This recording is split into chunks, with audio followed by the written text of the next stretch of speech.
Tonight, we step quietly into the earliest legends of Rome.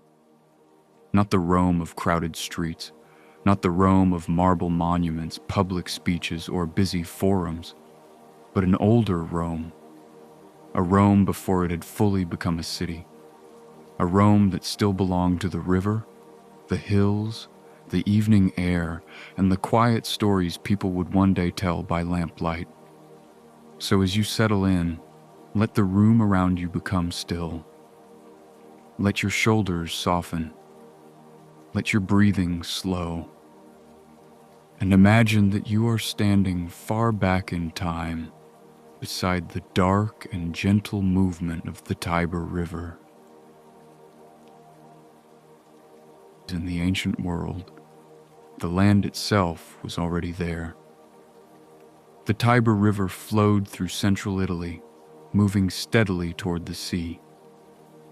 Its waters curved through the landscape, passing reeds, stones, muddy banks, and quiet stretches of open ground. In the soft light of evening, the river would have reflected the sky above it, carrying the colors of dusk along its surface. Around the river were hills, not huge mountains, not sharp cliffs, but rounded places of earth and stone, rising above the low ground nearby. These hills would later become part of Rome's identity. The Romans remembered their city as a city of hills, and one of the most important was the Palatine Hill, closely connected with the earliest stories of Rome. But in the beginning, before the great buildings, before the temples, before the long stone roads, the hills were simply part of the land. They held trees, grasses, paths, and small signs of human life. A shepherd might move slowly along a trail with animals nearby. A small fire might glow in the distance. The smell of earth and river water might drift through the evening air. There may have been scattered settlements in the wider region, small communities living close to the land and the seasons. People would have known the river, the slopes, the open spaces, and the changes in the sky. This was not yet the grand Rome people picture today. There was no great Colosseum, no wide imperial avenues, no marble city stretching in every direction. Only the older world beneath it, the kind of place where a story could begin quietly. And that is important for this first episode, because when we think of ancient Rome, it is easy to jump too far ahead. We picture emperors, soldiers, crowds, statues, and monuments. We picture the finished city. But every city has a quieter beginning. Before stone is shaped into walls, someone knows the hill. Before a road is paved, someone walks the path. Before a city has a name, people tell stories about the land. Rome's founding legend begins in that older atmosphere. It begins with water moving through the valley. It begins with hills waiting under the sky. It begins with a place that feels almost asleep. The Tiber River is especially important to the mood of the story. Rivers in ancient stories often feel like more than geography. They are paths, they are boundaries, they are protectors, they are witnesses. They move through time in a way people do not. A person may come and go, a house may rise and fall, but the river continues. In the legend of Rome, the Tiber is not just background, it is part of the memory. We can imagine it at night, soft and dark, moving past the roots of trees and the edge of the shore. We can imagine the quiet sound of water passing over stones. We can imagine the hills nearby, their outlines fading into the sky. Somewhere in this landscape, the story of Romulus and Remus begins to take shape. But before we speak their names, it helps to pause here, to let the land become clear. There is the river below, there are the hills above, there is the open sky, there is the silence before a city becomes famous. This is Rome before Rome. A place of earth, water, trees, and old paths. A place that would one day carry temples, markets, homes, and monuments. A place that would one day be remembered across the world. But for now, in this soft beginning, it is only a quiet landscape. And in that quiet, the first legend waits. The Romans would later look back toward this beginning and see more than land. They would see meaning. They would see destiny. They would see the hand of the gods, the strength of family, the importance of place, and the mystery of survival. But we do not need to rush there. For now, we can stay beside the river a little longer. The night air is calm. The water moves slowly. The hills rest in darkness. And somewhere in the old story, two brothers are about to enter the memory of Rome. Long before Rome became one of the most famous cities in the ancient world, the land itself was already there. The Tiber River flowed through central Italy, moving steadily toward the sea. Its waters curved through the landscape, passing reeds, stones, muddy banks, and quiet stretches of open ground. In the soft light of evening, the river would have reflected the sky above it, carrying the colors of dusk along its surface. Around the river were hills, not huge mountains, not sharp cliffs, but rounded places of earth and stone, rising above the low ground nearby. These hills would later become part of Rome's identity. The Romans remembered their city as a city of hills, and one of the most important was the Palatine Hill, closely connected with the earliest stories of Rome. But in the beginning, before the great buildings, before the temples, before the long stone roads, the hills were simply part of the land.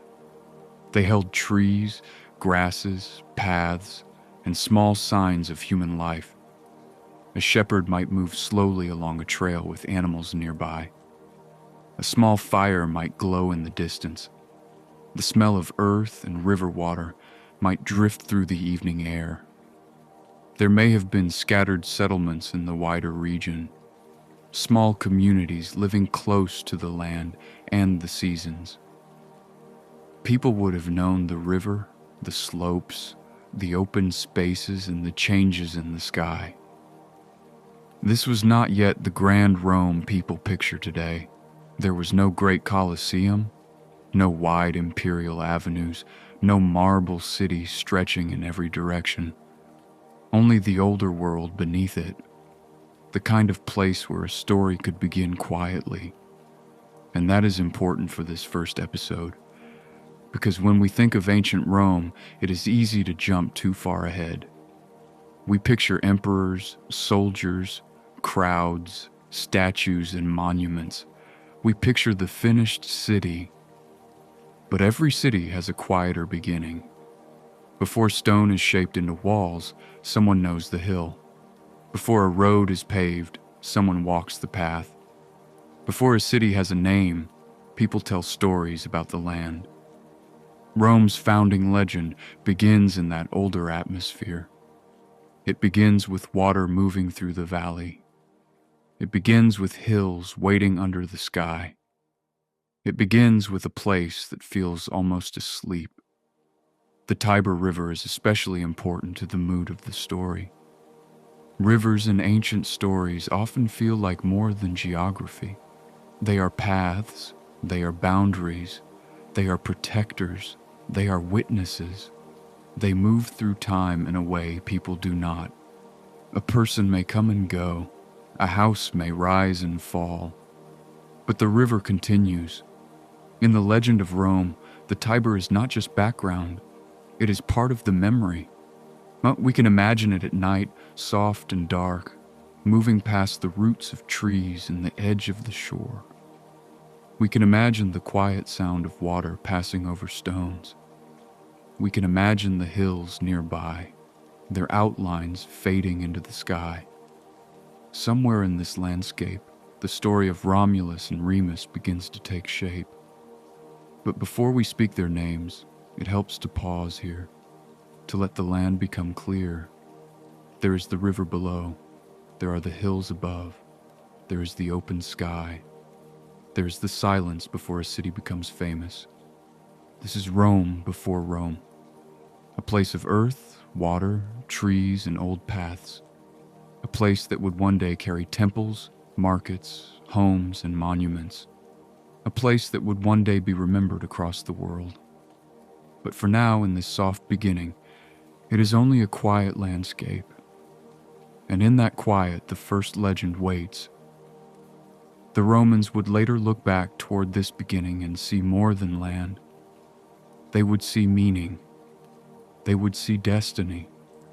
They would see the hand of the gods, the strength of family, the importance of place, and the mystery of survival. But we do not need to rush there.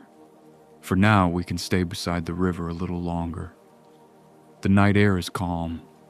The water moves slowly. The hills rest in darkness. And somewhere in the old story, two brothers are about to enter the memory of Rome. Quiet landscape. The old story brings two names that Rome would never forget: Romulus and Remus. In Roman legend, they were twin brothers. Their story was told as part of the beginning of Rome. But it is important to remember that we are moving now through myth and memory, not through the kind of history that can be proven in every detail. Founding legends often work this way. They gather real places, old names, sacred ideas, and powerful images. They carry them across generations. They give a city a beginning that feels larger than ordinary life. For the Romans, the story of Romulus and Remus was more than a tale about two children. It was a way of explaining Rome itself, a city beside a river, a city connected to the gods, a city shaped by survival, memory, and the feeling that its story had been waiting for a long time. The twins were said to come from a royal line connected with Alba Longa, an older city in the region of Latium.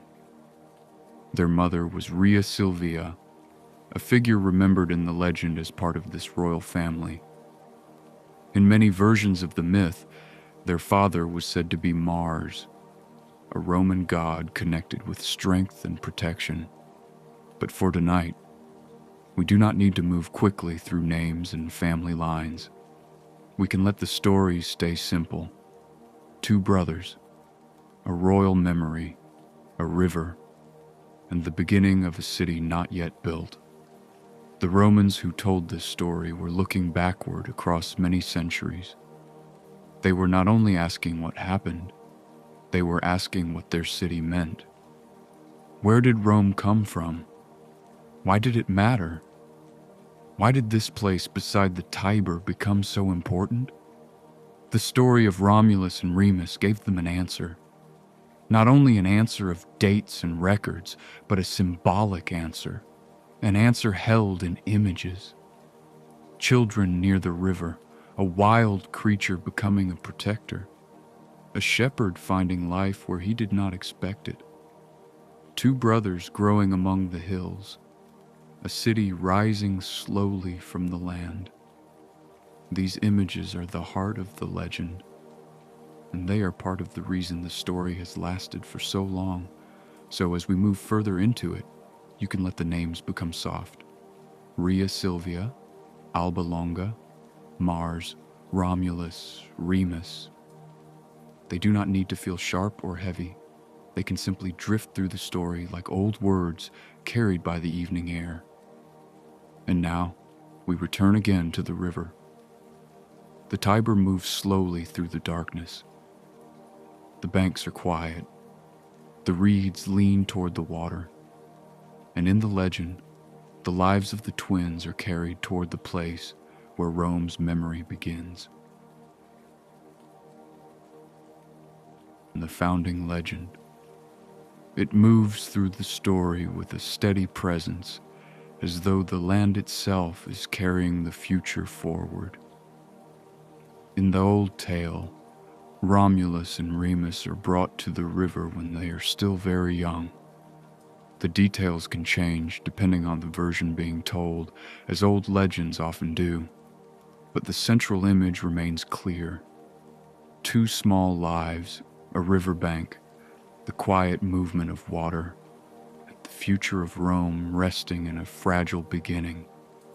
For a sleep story, we do not need to dwell on the uncertainty of the moment. We can instead stay with the atmosphere. The Tiber is dark beneath the night sky. The water moves gently at the edges. Soft reeds grow near the shore. The hills stand in the distance, patient and silent, as if they already know that something important has arrived. The river carries many things: leaves, branches, moonlight, reflections of the sky. And in this story, it carries the beginning of Rome. Eventually, the twins come to rest near the riverbank. There, the legend gives us one of the most famous images in Roman mythology: the she-wolf. In the story, the she-wolf finds the twins and protects them. This image became one of the great symbols of Rome. The wolf, the children, the wild landscape, and the feeling that the city's beginning was watched over by something older than human hands. We can picture the scene softly, not as something frightening, not as something loud, but as a quiet moment near the water. The reeds move in the night breeze. The river continues beside them. The she-wolf is close, watchful, and still. The hills rise beyond the shore. The stars look down on the valley, and the legend pauses there, almost like a painting held in moonlight. For the Romans, this image mattered. It suggested that Rome's beginning was not ordinary. It suggested that the city had been protected from the start. Even in the wildness beyond the settled world, the story says that the future city was watched over. Later in the legend, the twins are found by Faustulus, a shepherd. A shepherd is a gentle figure for this part of the story. He belongs to the hills, the paths, the animals, and the open land. We can imagine him moving through the early morning light, following familiar tracks near the river. The air is cool, the grass is damp, the sky is beginning to soften from deep blue into pale gold. He finds the twins, and with that, the story shifts. The river has carried them, the she-wolf has protected them, and now a human home receives them. The future founders of Rome are not raised first in the feeling of a palace. They are raised close to the land, close to shepherd paths, close to the hills, close to the river whose water has already become part of their story. This is one reason the legend feels so powerful. Rome, which would later become a city of stone, law, roads, temples, and memory, begins in a much simpler place, near water, near animals, near working people, near the quiet spaces outside the city that does not yet exist. There is something peaceful in that contrast. The later Rome was grand, but this earliest Rome of legend is small. It is held in simple care. It is found in grass. It is warmed by shelter. It sleeps beneath the same sky as the hills and the river. As Romulus and Remus grow, the story begins to move from the riverbank toward the land above it. The brothers become connected more deeply to the place that will one day be Rome. The hills are no longer only background. They become part of the destiny of the story. And among those hills, one will become especially important: the Palatine. For now, though, we can stay a moment longer near the river. The Tiber has done its quiet work. The twins have passed from uncertainty into care.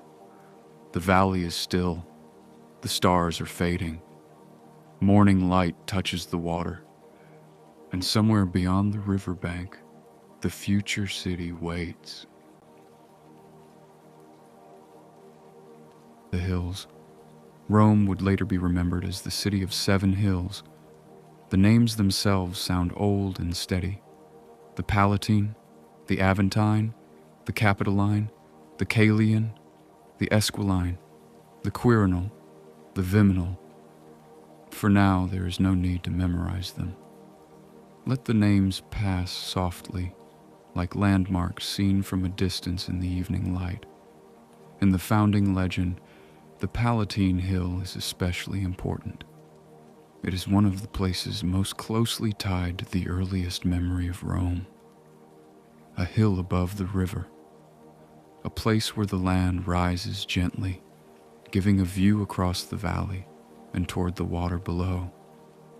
We can imagine it before the city became crowded with buildings. The slope is quiet. Grass moves in the wind. Small paths cross the earth. A few trees stand in the fading light. The river below reflects the last colors of the sky. From a hill like this, the world would feel open. A person could look down toward the water, across the low ground, and out toward the other hills nearby. The land itself would begin to feel like a place that could hold a settlement, then a town, and one day, a city. But at this point in the story, Rome is still more dream than stone. The hills are not yet covered in temples. The roads are not yet lined with monuments. The forums are not yet filled with voices. There is only the shape of the land, waiting. This is one of the peaceful things about Rome's beginning. Before it became famous, it was physical and simple.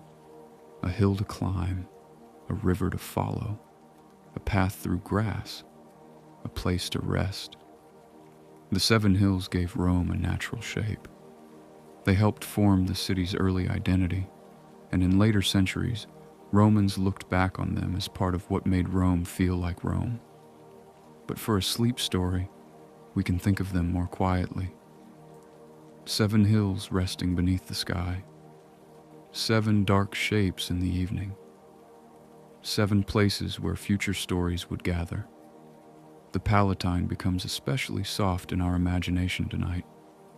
We can picture Romulus and Remus growing near this landscape, learning the paths, the slopes, the spaces between the hills, and the sound of the river not far away. They are no longer only children in a legend. They become part of the land. They belong to the river that carried them. They belong to the shepherd paths that sheltered them. They belong to the hills that will one day carry Rome. As the years pass in the old story, the brothers grow stronger. But we do not need to rush through their lives. We can simply imagine them walking the open ground at dusk, moving between the hills, seeing the valley from above, feeling the place that would one day become the heart of the Roman world. The hills are quiet witnesses. They do not speak. They do not hurry. They wait through seasons, spring grass, summer heat, autumn dust, winter rain, and over time the land becomes memory. This is how ancient places often feel. The ground holds more than one moment. It holds layers. A path may begin as a trail through grass. Later, it may become a road. Later still, people may walk it without knowing how old the first footsteps were. A hill may begin as a place to watch the sky. Later, it may carry walls. Later still, it may become part of a city's story. The founding legend of Rome is not only about people, it is also about place. It is about how a river, a valley, and a ring of hills became meaningful. How the land itself became part of Roman identity. And as night settles again over the old landscape, the 7 hills rest beneath the stars. The Tiber moves below them. The air grows cooler. The sky deepens, and the story moves slowly toward the moment when Rome receives its name. The year 753 BCE. That date became the familiar beginning point in Rome's memory of itself. But like many ancient founding stories, the date belongs to tradition as much as to record. It gives the story a place in time, a point where legend and history can meet, so we can hold it gently. 753 BCE, a number from the far edge of the ancient world, a year that lets us imagine Rome before its temples, before its emperors, before its wide roads and crowded markets, a beginning. In the legend, Romulus becomes the figure most closely connected to the founding of the city. His name echoes in the name of Rome. Romulus, Rome. The sound itself feels like a bridge between person and place, between myth and city, between memory and identity. The story of the brothers includes disagreement, as many old legends do. Different versions tell the details in different ways, and some parts of the tradition are difficult. For our quiet telling, we do not need to dwell on those parts. It is enough to understand that the story narrows toward one figure, Romulus, and from him the city receives its legendary beginning. We can imagine the scene not as a loud moment, but as something much softer. A hill at evening, a line marked in the earth, a small group of people nearby. The river below still moving through the valley, the sky turning slowly from gold to blue. And the thought that this place, this hill, this piece of land is becoming something more. A settlement, a city, a name, Rome. It is easy to forget that every great city begins with small actions. A boundary is marked, a home is built, a path is used again and again. A fire is lit, a family stays, a story is told, and slowly the place becomes known. The founding of Rome, in the old legend, feels powerful because of everything that came later. We know what Rome would become. We know the name would travel far beyond the hills. We know the city would grow into roads, laws, buildings, stories, languages, and memories that lasted for centuries. But the people inside the earliest story did not see all of that at once. They stood at the beginning, and beginnings are often quiet. A city does not become great in a single breath.